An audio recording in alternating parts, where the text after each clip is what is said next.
Hello ladies and gentlemen, it's TX1 for 1 here, bringing you another Ace in a Day gameplay for the arcade mode of War Thunder. Today we'll be reviewing the Messerschmitt 109 F1, also known more formally as the Bayerische Flugzeugwerke 109 Friedrich F1, F standing for Friedrich as a nickname. To give you a small historical overview on the BF109 in general, the BF109 was conceived as a replacement single-seat high-performance fighter to replace the already present Arado AR-64 and Heinkel HE-51. The Messerschmitt 109 was seen as the first of the truly modern fighters prior to the Second World War, seeing service in the Spanish Civil War to very good effect. The first mainstream iteration was the Emil, to be followed by the Friedrich.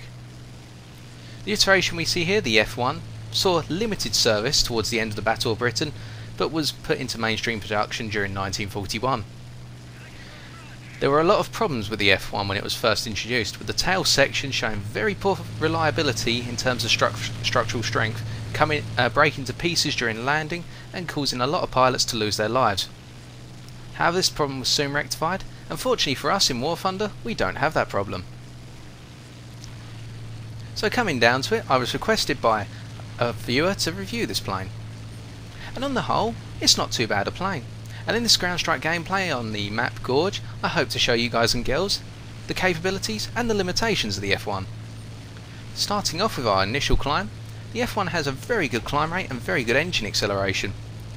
That means we can get above our opponents in the initial opening section of the game and come down hard on them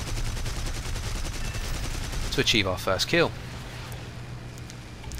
Now unfortunately, when I made that first kill, I underestimated the positioning of the enemy team. The damage I've just taken is from a high explosive round from the 13mm rear turret of that Dornier 217. I noticed there's quite a conflagration of quite a number of fighters in the vicinity, and so I decided to eliminate that P-36G before focusing down on that Dornier 217. Because while the F1 is quite a manoeuvrable plane, as this video will gradually go to show, it's not brilliant in the horizontal, it's more of a vertical fighter. So we've already got 2 kills, and we're gradually looping over now as the Dornier 217 climbs gradually towards us in order to try and take them out of the game. Descending gradually now and lining up our shots. Taking off the left wing, we've achieved our 3rd kill. So, in that initial engagement we abused our energy, achieved from the initial climb rate and the brilliant acceleration of our engine, in order to eliminate 3 opponents in the middle of a furball with our teammates.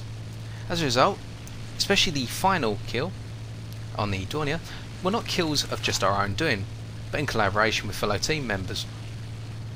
Still, made very short work of our opponents, and that is due to the 20mm cannon, the 20mm MG FFG variant, which is one of the hardest aspects of this plane to get used to. The 20mm cannon on this plane has a reasonably slow muzzle velocity, which means that as you fire at your target, you'll see your 7.92mm machine guns based above the prop hit first, which you would expect, and then your 20mm rounds sometime after, especially if you're firing at distances of 0.5 kilometers or further. And that's one of the main weaknesses of this plane. The setup I'm using is a 30-minute fuel load with 300-meter gun convergence, and we're using the air target ammunition in the cannon and tracer rounds in the machine guns. I use tracer rounds not because I'm trying to set my opponents on fire, but so I can clearly see where my machine gun rounds are going and act accordingly. Because the problem with the 20mm is, in order to get every shot on target due to this muzzle velocity, you've either got to become very good at leading the target, or you've got to get reasonably close. And as you saw in the initial first 3 kills, the F6F Hellcat was flying level and we managed to lead them appropriately. With the P-36 Hawk, we got in quite close at 0.3 kilometers and we set their left wing on fire. And on that Dornier, again, we gave them sufficiently because they'd levelled out. Now I fire a small burst at this SBD-3 Dauntless that's gradually coming towards me, because I know I can outmaneuver a Dauntless any day. And as a result, because I've got sufficient energy, I loop up, rudder over and come down behind the SBD-3, making sure to fire at the appropriate time. setting their fuel tank on fire, killing at least one of the gunners, and soon granting me my 4th kill. I've also noticed this P-39Q Airacobra gradually climbing in order to attack our bombers. And at the moment we're fulfilling the role of interceptor, and we're going to come down swiftly on this P-39Q in order to either force them back down towards the ground or eliminate them. Switching the engine off so I don't gain too much speed and lose my manoeuvrability.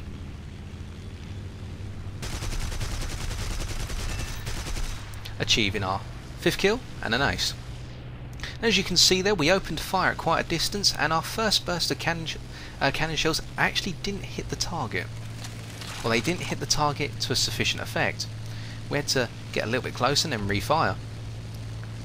Additionally, one thing to note is the 20mm cannon fires reasonably fast. As you can see, we've had to go for a couple of reloads. When you first get this plane, as I found out when I first got it, I'd hold down the trigger and within seconds all my cannon ammunition would be gone. Fortunately we can reload in arcade mode, but it was quite shocking, so to speak. Simply because I never expected the ammunition to expend that fast. So as a result you've got to be careful on the trigger finger or have an incredibly fast reload time. But efficiency is key in this plane. And now I'm going to come on to the differences between this plane and its previous iteration, the ML3. The ML3 is more of an all-rounder in honesty, with a lot more firepower. You have two 7.92s above prop and two 20mm MG-FFs in the wings. The cannons are just as unreliable, I would say, as the cannon on the F-1. However, the difference is you've got a lot more firepower and therefore a lot more bang for your buck. The F-1, meanwhile, while it possesses less firepower, possesses a unique set of traits. It's optimised more for vertical fighting, although it can handle itself pretty well in the horizontal, so long as you apply a little bit of rudder every so often in order to get behind your opponents. However, I wouldn't recommend trying to go turn fighting with this plane. You want to be a swift energy fighter. And as you can see here, now that the enemy team's mostly been eliminated from higher altitudes and they're hanging around their airfield and some of them are just coming into spawn, I'm going to pick on this P-38G Lightning because I know they're gradually climbing towards me, and that as a result, if I keep making small adjustments in my descent, I can make them bleed energy and swiftly eliminate them to achieve our 6th kill. And that's one of the wonderful things about the BF-109 F1. As long as your speed doesn't exceed about 600 km an hour, mid-dive you've got very good manoeuvrability, you've got a very good roll rate, and on the whole, you've got very sensitive control surfaces, which means that you can adjust yourself as you saw there, and you can make your opponent bleed all their speed as they try to align themselves in order to get a shot on you, while you just make them hang in mid-air. So I proceed for the plane, the I-16 here, that hasn't got anyone tailing them, to achieve my 7th kill, and as I come around I have a slight blackout, so unfortunately that doesn't allow me to get a clean shot off on that Kitty Hawk, so I'm hoping for an assist on that front, although I would have liked to have got that kill. Still, elation short-lived because this Messerschmitt 109 ML1's coming up behind me, and this dogfight that precedes, I hope is a good demonstration of the differences between the original iteration and this iteration of the 109. As you can see, the ML1's come at me with a little bit more speed, so I'm deciding to proceed into the vertical, but trying to keep it into a sort of gradual helix in order to make the ML1 bleed that initial speed advantage, because I've got the better acceleration in the engine. Both planes are outfitted with a DB601, i.e. a Daimler-Benz engine. However, the F1's got the inverted N variant, which allowed for the mounting of a 20mm in the prop. Meanwhile, the ML1's got the A variant, a little bit less powerful of an engine.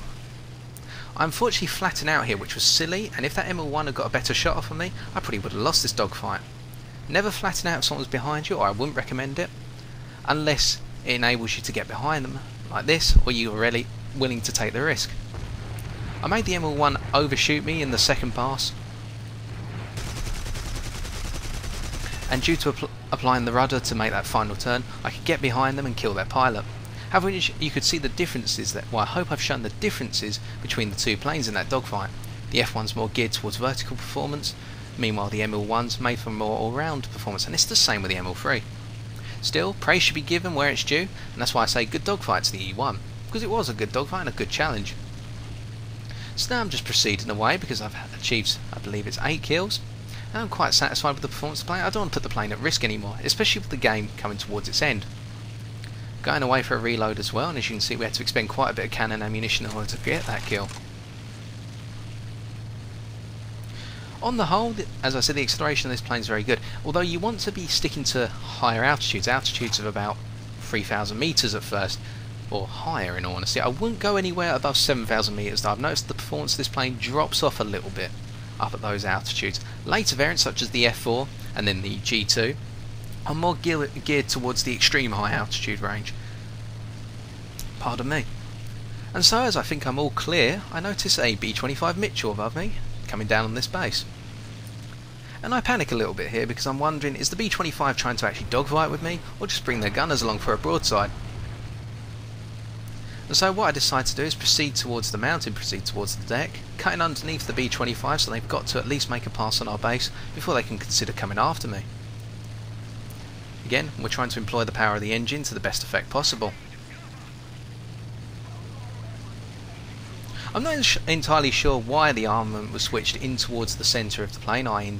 in towards the prop, rather than kept in the wings in all honesty. I believe it may have been something to do with the overall manoeuvrability of the plane and also increasing the range, because I know the ML3 or the ML4 had a range of 1,200 kilometres, meanwhile the F4 I think it was, or even the F1 had a range of 1,700 kilometres. However, that's a historical fact for another time. Having managed to evade that Mitchell, we've survived the game, and it's time to review the scores.